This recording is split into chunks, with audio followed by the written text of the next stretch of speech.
Good morning, everyone. So, from today, we are going to revise our syllabus, and the today's chapter for revision is the first one chapter, that is number system और real numbers. ठीक है ना? इसमें एक question है, find 5 rational numbers between 3 and 4. कैसे निकालते हैं आप देखोगे. फर्स्ट ऑफ ऑल, अगर हम 3 लिखते हैं या 4 लिखते हैं तो इसका डिनोमिनेटर क्या है? 1. इसका भी डिनोमिनेटर क्या है? 1. हिडन होता है. हमको इस डिनोमिनेटर को 10 के मल्टीपल्स में मल्टीप्लाई करना है. ठीक है ना? 10 के मल्टीपल्स में. लेकिन उसको कैसे मल्टीप्लाई करते हैं देखोगे. This can B multiplied by 10 और 100 और 1000 और 10,000 लाइक दैट. जैसे हम मल्टीप्लाई किए 100 से. ठीक है ना?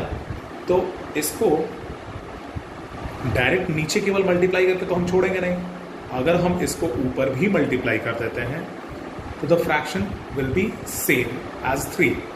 जैसे ये आ जाएगा आपका 300 बाई 100, है ना? वैसे ही यहाँ भी अगर यहाँ 100 से मल्टीप्लाई किए हैं तो इसमें भी हम 100 से ही करेंगे. Denominator should be same. लेकिन अगर नीचे 100 से किए हैं तो ऊपर भी 100 से करना होगा. तो ये क्या आ जाएगा? 400 आ जाएगा. दिस विल बी 300 बाई 100 और यहाँ 400 बाई 100. तो ये 300 बाई 100 भी 3 है और 400 बाई 100 भी 4 है. तो इन दोनों के बीच में अब रैशनल नंबर हमको निकालना है. 5 रैशनल नंबर बड़े आराम से आप निकाल सकते हैं. अब नीचे वाले को आप भूल जाइए, ऊपर वाले में से आप बढ़ते चले जाइए.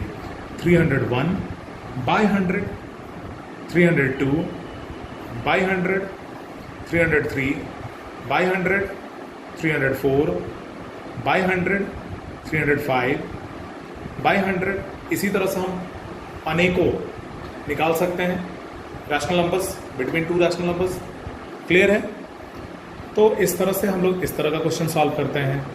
आते हैं सेकंड क्वेश्चन में. The question is express 2 by 11 as a decimal fraction, है ना? Express 2 by 11 as a decimal fraction.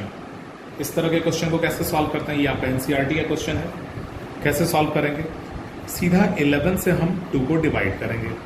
ठीक है ना? 11 से 2 को हम डिवाइड करेंगे. 11 से 2 डिविजिबल नहीं होगा, इसलिए हम यहाँ एक डेसिमल लगाते हैं. डेसिमल लगाएंगे, ये 20 होगा. 11 1 times that is 11. Reminder is 9. अब ये 0 अपने आप लगेगा. 11 इंटू 8 दैट इज 88. बचा क्या? 2. फिर से यहाँ 0 आ गया.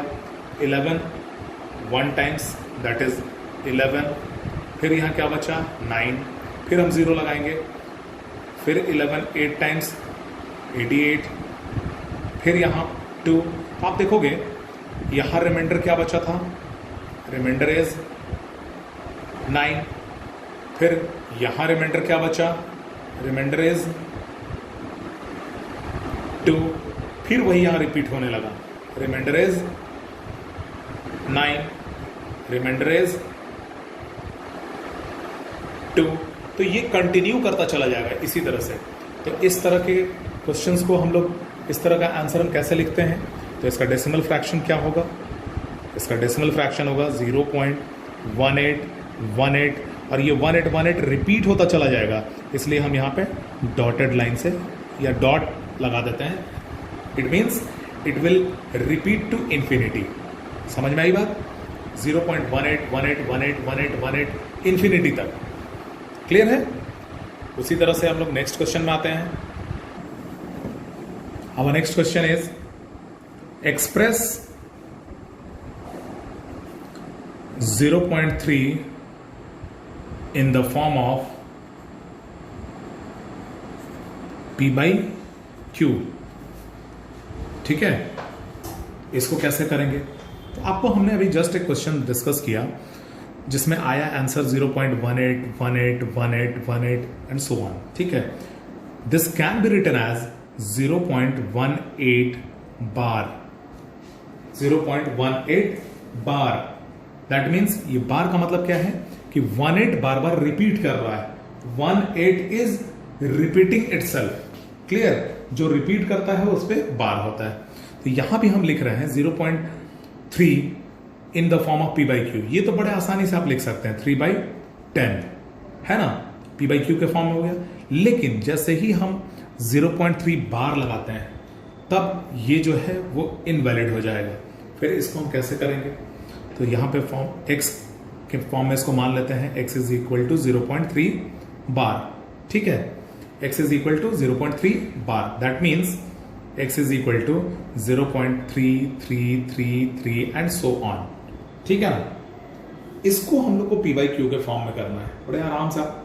इसको आप इक्वेशन 1 मानो, इसको आप मल्टीप्लाई कर दो इस इक्वेशन को 10 से। मल्टीप्लाई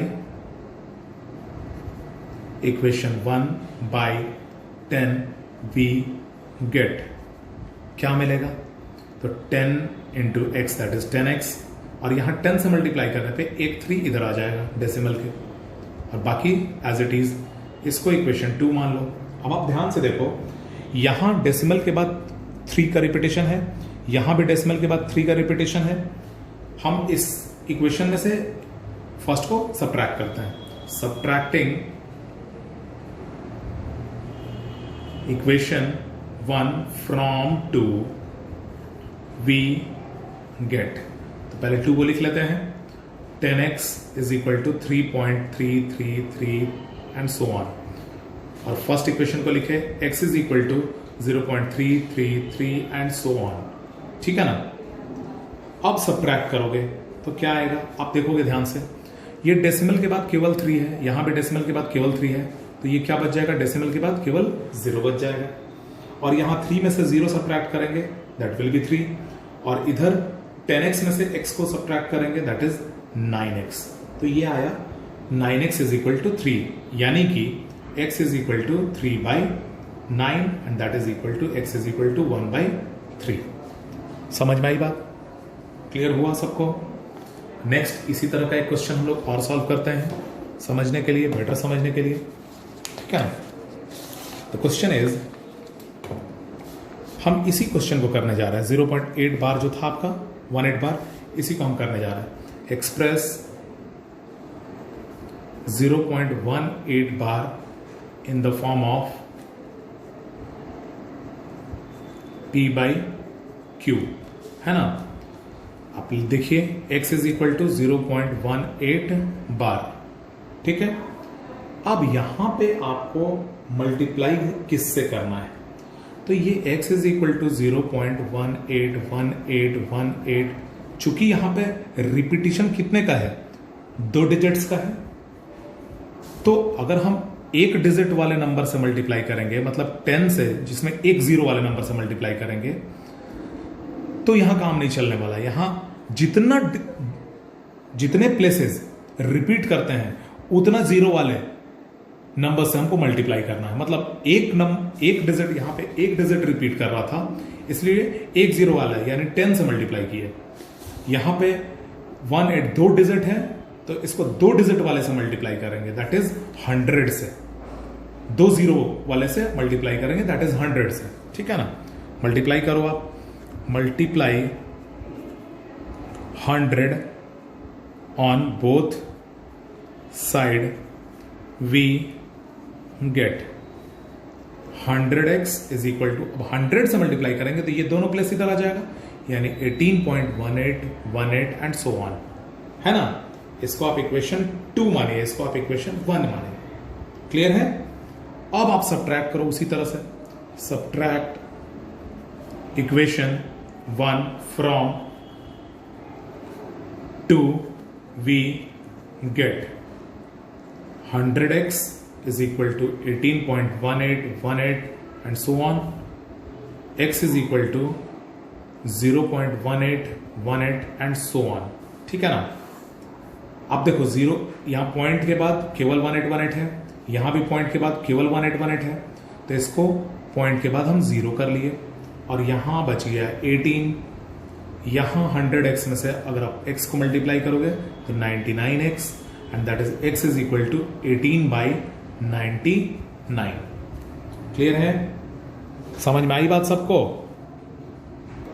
तो ये 18/99 अगर आया आंसर, तो इसको आप सिंपलेस्ट फॉर्म में अगर करोगे तो x इज इक्वल टू 3 या 9 2 times and 9 11 times, that is 2/11। और आप देखो लास्ट क्वेश्चन में आपने इसी को सॉल्व किया था और ये आंसर आपका आया था। आप देख सकते हैं हमने इसको सॉल्व किया था 2/11 को, रिजल्ट क्या आया था 0.1818। हमने 0.1818 को किया, रिजल्ट आया 2/11। क्लियर है? तो इस तरह से हम लोग इस तरह के क्वेश्चंस को सॉल्व करते हैं। इसी में थोड़ा और टिपिकल हम चलते हैं तो एक और तरह का क्वेश्चन आता है, आप उसको भी देख सकते हैं। जैसे मान लिया जाए एक नंबर है 0.123 bar, express 0.123 bar in the form of p/q, in the form of p/q। अब इसको कैसे सॉल्व करेंगे? तो ये क्या है, x इज इक्वल टू 0.12333, केवल 3 रिपीट कर रहा है क्योंकि केवल 3 के ऊपर बार है ना। तो इसको आप इक्वेशन 1 मानिए। अब आपको हम बताएं, अगर यहां पे सबसे पहले आपको यहां तक पहुंचना है, यहां तक पहुंचने के लिए आपको किससे मल्टीप्लाई करना होगा? 1 2 डिजिट से आप मल्टीप्लाई, तो 2 0 वाले से यानी 100 से मल्टीप्लाई करोगे तो multiply equation 1 by 100 we get. आप देखिए मल्टीप्लाई किए तो 100x is equal to 12.333 and so on. इसको इक्वेशन आप 2 माने। क्लियर है? अब एक बार फिर से चूंकि आप देखिए यहां डेसिमल के बाद 3 आ रहा है और यहां डेसिमल के बाद क्या है 1 है, तो एक बार फिर से इसको एक और 10 से आप मल्टीप्लाई कर लो। यहां तक तो समझ में आया? इसी इक्वेशन को आप एक और 10 से मल्टीप्लाई कर लो, चूंकि हमको डेसिमल 3 चाहिए, डेसिमल के बाद 3 चाहिए, तो multiply equation 2 by 10 we get. 10 से मल्टीप्लाई करने पे एक 3 इधर आएगा तो ये आ जाएगा 1000x और ये आ जाएगा, ये डेसिमल यहां चला जाएगा यानी 123.33 एंड सो ऑन। इसको थर्ड इक्वेशन मान लिया। अब देखो सेकंड इक्वेशन में डेसिमल के बाद 3 है, थर्ड इक्वेशन में भी डेसिमल के बाद 3 है, तो हम अब थर्ड में से सेकंड को सब्ट्रैक्ट करते हैं। Subtracting equation 2 from 3 we get. ठीक है, तो 1000x is equal to 123.33 and so on, और इसमें से इसको सब्ट्रैक्ट करना है यानी 100x is equal to 12.33 and so on. Decimal के बाद 3, डेसिमल के बाद 3, तो पूरा डेसिमल के बाद 0 आ गया। 123 में से 12 को सब्ट्रैक्ट कर देते हैं, दैट इज 111, और यहां क्या आया आप देख सकते हो 900x आया, तो x is equal to 111/900। This is the simplest form. Clear है? या इसको और आप 3 से मल्टीप्लाई, 3 से आप ऊपर नीचे कट कर सकते हो, 3 से आप डिवाइड कर सकते हो, क्योंकि ये 111 है, 3 से डिविजिबल है, 900 है वो भी 3 से डिविजिबल है। ठीक है, सिंपलेस्ट फॉर्म में आप करना चाहो तो आप कर सकते हो। 3 से 3 times and 3 7 times, this is 300 times, that is x is equal to 37/300। Clear है सबको? तो इस तरह से हम लोग आगे सॉल्व करते रहेंगे। आज के लिए इतना ही। इसी तरह से इस टाइप के जितने भी क्वेश्चंस हैं आपके एनसीईआरटी में सबको सॉल्व कीजिए, फिर से रिवाइज कीजिए, एग्जाम में आपका कुछ भी पूछा जा सकता है। Thank you.